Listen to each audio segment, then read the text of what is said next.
Kisah seputar Paus Gregorius I cukup untuk menyimpulkan bahwa ia adalah penulis asli nyanyian Gregorian. Gregorius lahir di Roma pada tahun 540. Ibunya Silvia dan dua orang tantenya, Tarsila dan Aemiliana, dihormati pula oleh gereja sebagai orang kudus. Ayahnya Georgianus tergolong kaya raya, memiliki banyak tanah di Sicilia, dan sebuah rumah indah di lembah Bukit Ceolian, Roma. Selama masa kanak-kanaknya, Gregorius mengalami suasana pendudukan suku bangsa Goth, Jerman atas kota Roma, mengalami berkurangnya penduduk kota Roma dan kacaunya kehidupan kota. Meskipun demikian, Gregorius menerima suatu pendidikan yang memadai. Ia pandai sekali dalam pelajaran tata bahasa, retorik dan dialektika. Karena posisinya di antara keluarga-keluarga aristokrat atau bangsawan sangat menonjol, Gregorius dengan mudah terlibat dalam kehidupan umum kemasyarakatan dan memimpin sejumlah kecil kantor.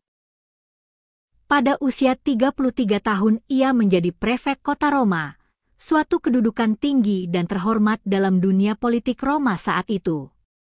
Namun Tuhan menghendaki Gregorius berkarya di ladang anggurnya.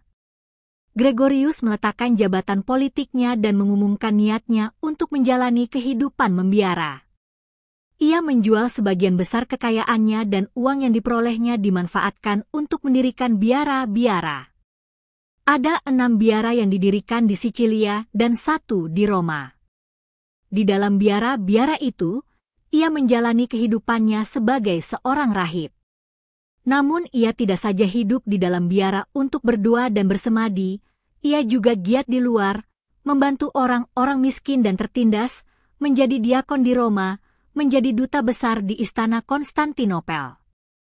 Pada tahun 586 ia dipilih menjadi abbas di biara Santo Andreas di Roma. Di sana ia berjuang membebaskan para budak belian yang dijual di pasar-pasar kota Roma.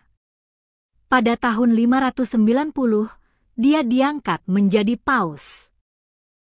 Dengan ini dia dapat dengan penuh wibawa melaksanakan cita-citanya membebaskan kaum miskin dan lemah, terutama budak-budak dari Inggris. Ia mengutus Santo Agustinus ke Inggris bersama 40 biarawan lain untuk mewartakan Injil di sana. Gregorius adalah paus pertama yang secara resmi mengumumkan dirinya sebagai kepala gereja Katolik sedunia. Ia memimpin gereja selama 14 tahun dan dikenal sebagai seorang paus yang masyhur, negarawan dan administrator ulung pada awal abad pertengahan, serta bapa gereja Latin yang terakhir. Karena tulisan-tulisannya yang berbobot, dia digelari sebagai pujangga gereja Latin. Meskipun begitu ia tetap rendah hati dan menyebut dirinya sebagai abdi para abdi Allah atau servus servorum Dei. Julukan ini tetap dipakai sampai sekarang untuk jabatan paus di Roma.